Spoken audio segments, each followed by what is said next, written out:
ខ្ញុំទទួលបានសារមួយពីបងប្រុសម្នាក់ដែលគាត់ចង់ចែករំលែកទុក្ខលំបាករបស់គាត់ទៅរស់នៅក្រៅប្រទេសតែម្នាក់ឯង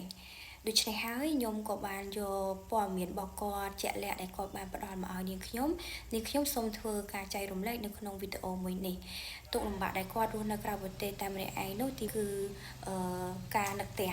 ធម្មតាជាជាក់ស្ដែងដែលគាត់ទៅរស់នៅក្រៅប្រទេសតែម្នាក់ឯងហ្នឹងគឺតែងតែជួបការលំបាកដូចជាការនឹកផ្ទះពិសេសជាងគេចំពោះអ្នកដែលគាត់ទៅរស់នៅតែម្នាក់ឯងសុទ្ធហើយគាត់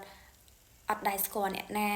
ហើយធ្លាប់គាត់រស់នៅស្រុកខ្មែរគាត់ជួបជុំបងប្អូនគាត់ជួបជុំញាតិមិត្តជិតខាងដល់ពេលគាត់ទៅដល់រស់នៅស្រុកគេ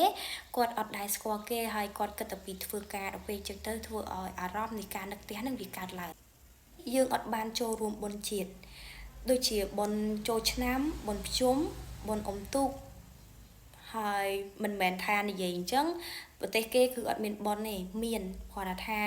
ក្នុងករណីដែលគាត់បានចូលរួមនឹងគឺវាមានតែថ្ងៃសៅរ៍និងថ្ងៃអាទិត្យដែលគេប្រារព្ធពិធីបុណ្យនឹងឡើងអញ្ចឹងណាអញ្ចឹងហើយវាធ្វើឲ្យអារម្មណ៍នៃការដែលយើងធ្លាប់តែមានភាពស្និទ្ធស្នាលនឹងការចូលរួមអបអរការសប្បាយការជួបជុំអីហ្នឹងគឺយើងកាត់បន្ថយទៅតាមហ្នឹងបែកបាក់គ្រួសារឪពុកម្ដាយបងប្អូនជាធម្មតាពេលដែលយើងរស់នៅស្រុកខ្មែរយើងរស់នៅជួបជុំបងប្អូនយើងតែងតែទទួលបានការមើលថែពីពួកគាត់និងភាពស្និទ្ធស្នាលជាមួយនឹងពួកគាត់ពេលដែលយើងទៅដល់ស្រុកក្រៅគឺយើងតែម្នាក់ឯងយើងមានអារម្មណ៍ថាឆ្ងាយពីផ្ទះយើងមានអារម្មណ៍ថាឆ្ងាយពីបងប្អូនយើងមានអារម្មណ៍ថាយើងនឹងឯកាបញ្ហារស់នៅពិបាកធ្វើវីសាអ្នកខ្លះទៀតគាត់ទទួលបានវីសាហើយប៉ុន្តែគាត់ប្រឈមជាមួយនឹងច្បាប់នៅស្រុកគេហើយអ្នកខ្លះទៀតក៏មានបញ្ហានៅក្នុងការចាញ់បោកគេជាច្រើនដែរបើសិនជាយើងមិនទាន់មានច្បាប់ត្រឹមត្រូវយើងនឹងប្រឈមមុខជាខ្លាំងជាមួយនឹងការដេញចេញពីប្រទេស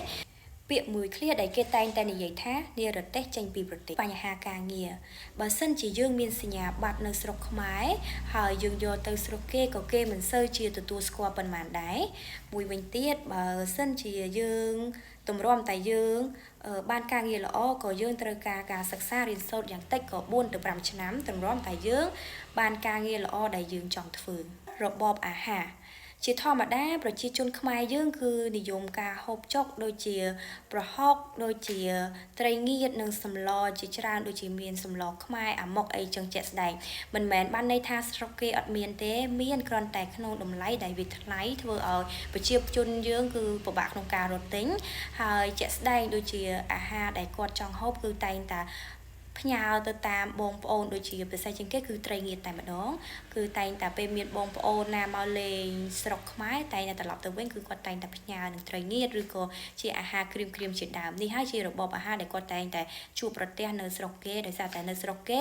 ការហូបចុកគឺខុសពីខ្មែរយើងទាំងស្រុងតែម្ដងការរើសអើងជាតិសាសន៍វាមិនទាំងអស់ទេប៉ុន្តែជាក់ស្ដែងបើសិនជាយើងទៅរស់នៅចំតំបន់ណាដែលគេមានការរើសអើងជាតិសាសន៍ខ្លាំងគឺយើងពិបាកនៅក្នុងការរស់នៅនិងការសម្របខ្លួនបញ្ហាវប្បធម៌ជាធម្មតាជនជាតិខ្មែរយើងជាផ្នែកអាស៊ី